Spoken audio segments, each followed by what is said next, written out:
presentamos Perspectiva Bíblica Mundial. Analizaremos temas de relevante interés sobre la verdad presente, que nos ayudará a crecer espiritualmente, mediante la conducción del Ministerio de Sostén Propio, una voz que clama en Venezuela, bajo la dirección del evangelista y conferencista José Barito. Le invitamos a seguir toda la serie.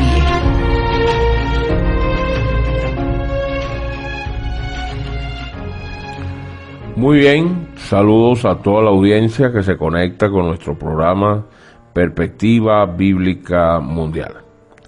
Quiero, antes de comenzar, dar las gracias a Dios y pedir su dirección para llevar a cabo la exposición del programa que tenemos hoy para usted.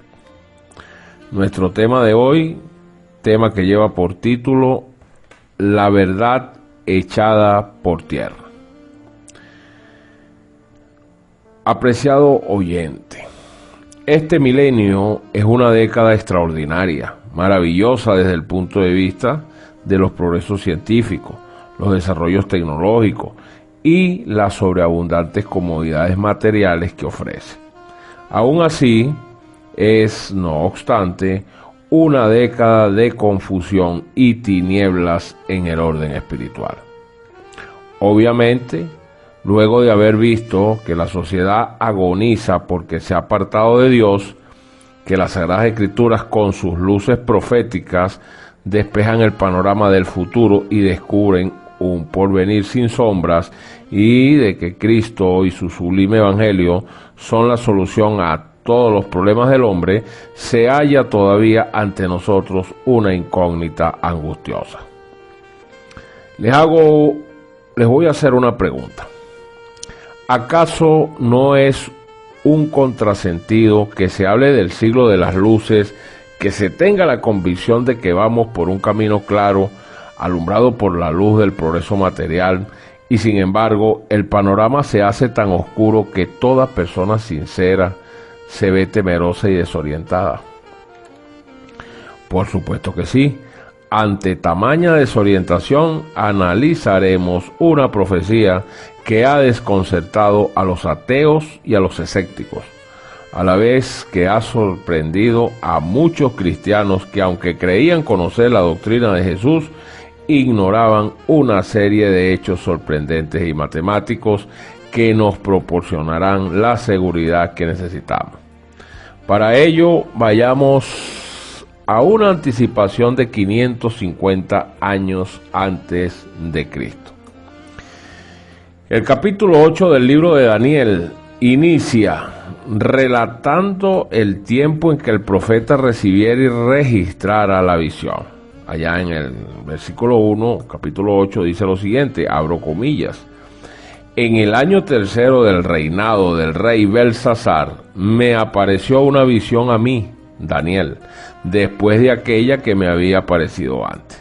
Cierro comillas. Y esto se corresponde, como les he dicho, en el año 550 a.C. Ahora, en su visión, el profeta Daniel contempla allí tres escenas distintas. En esa visión, un carnero con dos cuernos y un macho cabrío con un cuerno grande entre sus ojos. Estos símbolos representan tres reinos, por supuesto. El primer símbolo es un carnero con dos cuernos, uno más largo que el otro, que hería hacia el oeste, hacia el norte y hacia el sur. Y por supuesto se engrandecía, como lo expresa Daniel 8.3. El carnero representa al imperio medo-persa, como lo expresa Daniel 8.20. En el momento en que Daniel escribe, Medo-Persia todavía no ocupaba el primer puesto en el escenario de las naciones de ese entonces, pues todavía Babilonia ejercía la supremacía política. Sin embargo, 11 años más tarde, específicamente en el año 539 a.C., por supuesto, y en cumplimiento de esta profecía, Medo-Persia logra la supremacía de la política mundial. Cuando Ciro el Grande, general y luego rey de Persia, pone cerco a Babilonia, desvía el cauce del río Éufrates y entra con su ejército por el lecho del río para tomar la ciudad que hasta entonces había sido metrópoli del mundo. Y es así como se inicia la supremacía del carnero persa. Es sorprendente notar que también el profeta Isaías, unos 150 años antes de Daniel, había predicho estos sucesos, y esto lo puede usted recoger o verificar en el capítulo 45 del libro de Isaías. En la segunda escena aparece un macho cabrío con un cuerno grande entre sus ojos. El cuerno simboliza al rey primero, es decir, Alejandro Magno, y eso está reseñado en Daniel capítulo 8, versículos del 5 al 8 y versículo 21. Es aquí donde se describe la aparición de la Grecia helenística de Alejandro el Grande con 2 siglos de anticipación. Se señala que el macho cabrío vendría del poniente, y precisamente Grecia vino sobre Medo-Persia desde el occidente. Se afirma que en su carrera ni siquiera tocaría la tierra, detalle confirmado con las veloces conquistas de Alejandro, que en una década sometió a todos los pueblos civilizados e importantes del Asia y llegó hasta los confines de la India. Tan solo en 10 años. Se relata que con la furia de su fuerza, el macho cabrío heriría al carnero, lo derribaría, lo pisotearía y se engrandecería sobre sus despojos. Todo esto resultó admirablemente cumplido con las campañas militares de Alejandro. Pero estando el macho cabrío con su mayor fuerza, su cuerpo es quebrado, y en su lugar surgen otros 4 cuernos hacia los 4 puntos cardinales, como lo indica la misma profecía ya en Daniel capítulo 8, versículos 8 y versículos 22. Entonces, 277 años más tarde, ese anuncio se cumplió completamente. Estando el imperio de Alejandro Magno en la cúspide de su poderío, muere el gran conquistador, año 323 a.C.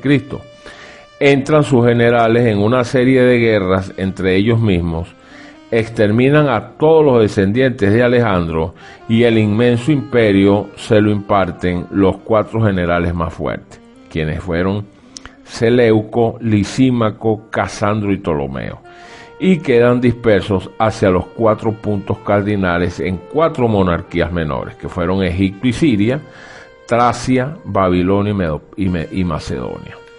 Pero de todo ello surge otro cuerno. Es un cuerno que surge de uno de los 4 vientos. La tercera escena nos presenta un cuerno que surgió de uno de los 4 vientos del cielo, que creció mucho y cometió una serie de atropellos. De ello da referencia Daniel capítulo 8, versos del 9 al 12 y versos del 23 al 25 de este mismo capítulo 8. Estos hechos fueron tan espantosos que el profeta Daniel quedó con sus nervios quebrantados durante varios días a consecuencia de esta visión. Hay aquí, en consecuencia, una analogía y un paralelismo con el cuerno pequeño de Daniel capítulo 7, versículo 8 y versículos del 24 al 25, que ya hemos estudiado en el tema anterior. Aunque en el caso particular de este cuerno pequeño, el profeta no le da nombre específico. Pero es inconfundible no saber de quién se trata, pues a este se le puede identificar siguiendo los hechos históricos. A Grecia le siguió Roma, según la historia. Este cuerno pequeño simboliza a Roma en su fase imperial y en su fase religiosa, cuya actuación se extiende hasta nuestros días.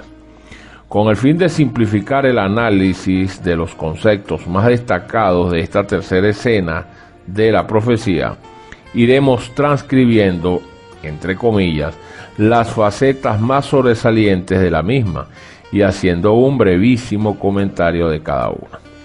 Inicialmente examinemos pues la fase de la Roma imperial. Primeramente podemos decir que el imperio creció mucho hacia el sur, hacia el oriente y hacia la tierra gloriosa, porque de ello da referencia Daniel capítulo 8 versículo 9. Es decir, que debía estar situado geográficamente al norte y al occidente de los 4 reinos sucesores de Alejandro. Esta es en efecto la ubicación de Roma.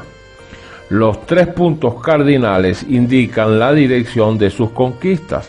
El sur está representada por África, Cartago y Egipto. El oriente por Grecia y toda Asia. La tierra gloriosa, eso entre comillas, es una mención particular de Palestina, que fue también convertida en provincia romana. La rápida extensión de los dominios de Roma en las guerras de conquista, que prácticamente se extendieron a lo largo de toda su historia, hizo que se cumpliera en forma notable la predicción de su crecimiento. Seguidamente, en Daniel capítulo 8, versículo 10, reza que se engrandeció hasta el ejército del cielo, este cuerno, lo cual interpreta Daniel de esta manera. Allá en el versículo 24, capítulo 8, destruirá a los fuertes y al pueblo de los santos. Eso lo reza Daniel 8:24. Pues obviamente era un anuncio de las terribles persecuciones que Roma perpetraría contra los mártires cristianos, que abarcaron desde Nerón, el sádico Nerón, hasta Diocleciano. Nerón, quien asesinó a su madre y a su hermana, inició estas persecuciones para justificarse del incendio de Roma, del cual lo acusaba el pueblo. Así fue cuando culpó a los cristianos y, bueno, millares fueron quemados vivos, otros fueron arrojados a las fieras en el circo romano, otros fueron crucificados y las persecuciones continuaron bajo los emperadores siguientes. Seguidamente, también señala la Escritura que se engrandeció contra el príncipe de los ejércitos, es decir, el príncipe de los príncipes, quien es Cristo nuestro Señor. Es aquí donde vemos a Poncio Pilato, gobernador romano, cuando decretó la muerte de nuestro Señor Jesucristo a instancias de los judíos en el año 31 de nuestra era. Y finalmente, pues debía echar por tierra el lugar del santuario de Cristo. Efectivamente, en el año 70 los ejércitos romanos sitiaron la ciudad de Jerusalén y después de 5 meses la tomaron por asalto. Realizaron una horrible matanza y derribaron y quemaron el templo de Jerusalén, que era el centro del culto hebreo. Ahora, eso correspondió a la fase imperial. Vayamos ahora a evaluar, a verificar, según la profecía, la fase de la Roma religiosa. La profecía referente al cuerno pequeño no solo anticipaba la aparición de la fase imperial de los Césares, sino que también anticipaba la transformación de la Roma imperial en la Roma religiosa del medioevo. La Roma del cristianismo es una proyección de la Roma imperial y cumple con mayor amplitud la obra destructora que el profeta describe. Sobre todo una parte de la profecía que no se realizó en la historia de la Roma de los Césares. Repitamos pues los rasgos mencionados bajo el subtítulo anterior para captar cómo se cumplen dichas proyecciones en la Edad Media y con ello agregaremos los que hayan su realización exclusivamente bajo Roma en su segunda fase, es decir, la religiosa. Primeramente dice la Escritura que en el capítulo 8, versículo 24 de Daniel, que destruirá el pueblo de los santos. Pues miren, efectivamente Roma bajo los emperadores persiguió y destruyó a los cristianos. Roma en su segunda fase, cuando se transformó en religiosa, persiguió durante muchos siglos implacablemente a los llamados herejes por el delito de no someterse a los conceptos religiosos ni a la teología corrupta de la iglesia oficial en decadencia, que precisamente ocultaba las verdades de la Biblia al pueblo. Y aquí vemos las campañas contra los valdenses que se perpetraron contra los valdenses por orden de Roma, que es de la Iglesia Católica, Apostólica y Romana, Como les digo, vemos las campañas contra los valdenses, contra los albigenses, contra los hugonotes, también, bueno, aquella obra infernal que llamaron la Inquisición y la matanza en la noche de San Bartolomé. Son distintos episodios de esta persecución secular. Seguidamente, Daniel capítulo 8, versículo 11 nos dice que por él fue quitado el continuo sacrificio. Cierro comillas. Ok, claramente fue Roma en su segunda fase, la religiosa, con su falsa teología propia, blasfema y corrupta, la que literalmente quitó de la vista del pueblo la continua mediación de Cristo en nuestro favor. Debemos recalcar que la palabra sacrificio no se halla en el texto original hebreo, es un vocablo suplido por los traductores.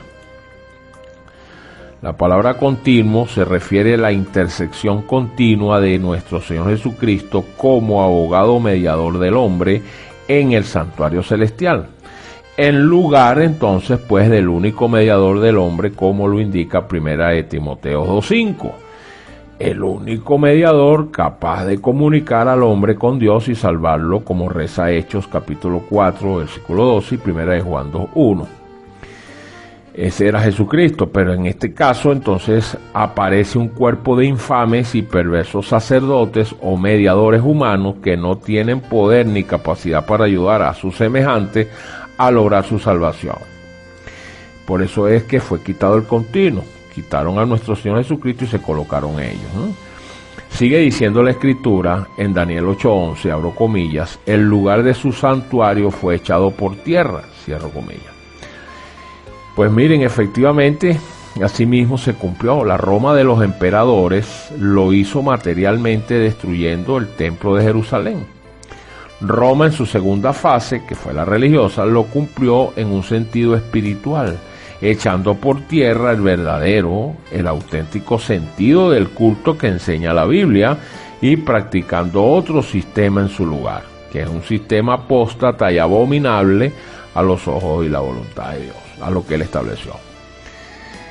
Daniel capítulo 8, versículo 12, dice que este poder echaría por tierra la verdad. Sí, efectivamente. Y Daniel capítulo 8, versículo 25 señala que con su sagacidad haría prosperar el engaño en su mano. Pues miren, más claro imposible. Durante los siglos de la Edad Media, mientras duró el auge de la supremacía religiosa de la Iglesia Católica, Apostólica y Romana, pues miren, literalmente la verdad fue echada por tierra y el engaño prosperó. Entonces aquí se cumple cabalmente esta profecía. Fue evidente en toda una serie de verdades religiosas de las Sagradas Escrituras que estuvieron y siguen en abierto conflicto hasta nuestros días con la fuente suprema de la verdad. En los próximos temas veremos cuándo debía volverse a proclamar en su pureza originaria esa verdad pisoteada y sustituida por el engaño. Ahora, ante tal atrocidad, debía existir un instrumento que brindara protección eficaz contra el error. Efectivamente, siempre existió, ha existido y existirá ese instrumento para verificar la verdad del error. En una hora de oscuridad espiritual en que florecía la superstición y la verdad era oculta bajo el sincretismo, que es una mezcla de filosofía y religión, lo que es lo mismo, una teología de invención humana, la humanidad, sin embargo, disponía de una protección eficaz contra el error y el engaño. Y esto es nada más y nada menos que la Biblia, la Santa Biblia, pues sería una lámpara y una luz. Como lo expresa Salmo 119, 105, lámpara es a mis pies tu lumbrera, lámpara es a mis pies tu palabra y lumbrera a mi camino. Esto lo declaró el salmista en ese capítulo. Y también el apóstol Pablo decía, hacéis bien en estar atentos, por supuesto a la Biblia, como a una antorcha que alumbra en lugar oscuro. Eso está reseñado en la Escritura. Las Sagradas Escrituras son la norma única, suprema y suficiente para probar la verdad. Por ello, estos prelados corruptos la desaparecieron y la ocultaron del pueblo en esta época de oscuridad impenetrable espiritual que sucedió en la Edad Media. El profeta Isaías amonestó también en relación a este tema. Él dijo: a la ley y al testimonio, si no dijeren conforme a esto es porque no les ha amanecido. Isaías 8:20. ¿Esto qué quiere decir? Bueno, que toda la doctrina o el dogma religioso ha de probarse por la ley o el testimonio, es decir, por la palabra de Dios. Si nuestra enseñanza no está en armonía y es consona con la bendita y eterna palabra de Dios, es señal segura de que no hemos amanecido. Vale decir, estamos en la oscuridad o en las más densas tinieblas, que es un error. Con todo ello podemos concluir, en definitiva, que en esta época de luces, cuando se han logrado los progresos más extraordinarios, ha habido una luz como nunca la ha habido ni la habrá. Los mismos jerarcas del error reconocen que la Biblia es la verdad, aunque de igual manera dicen que pueden y tienen el poder para desestimarla, cambiarla o metamorfosearla.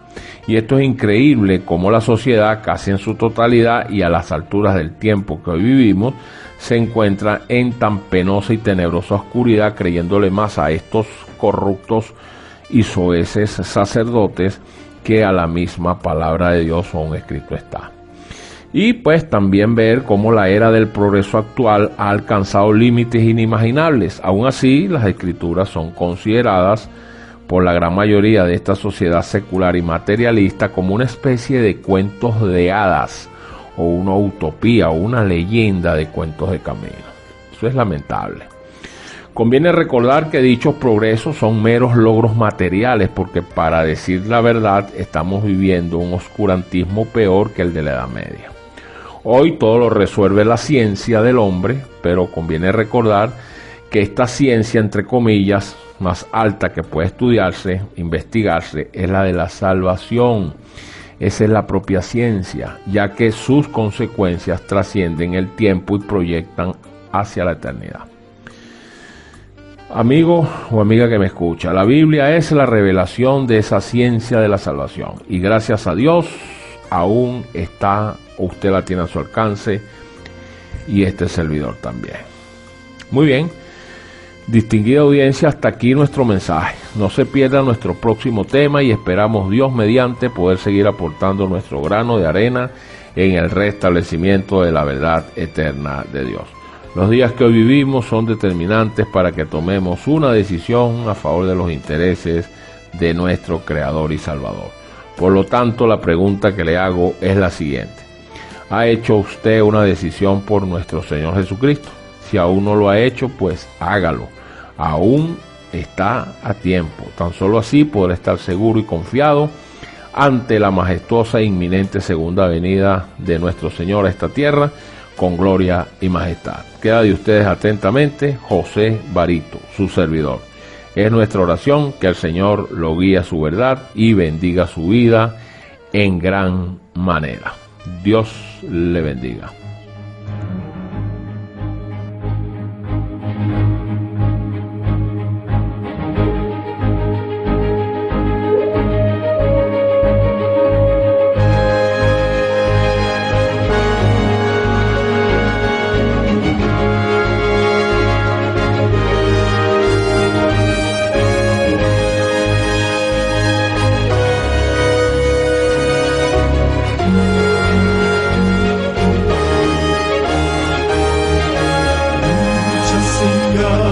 Mostrándonos están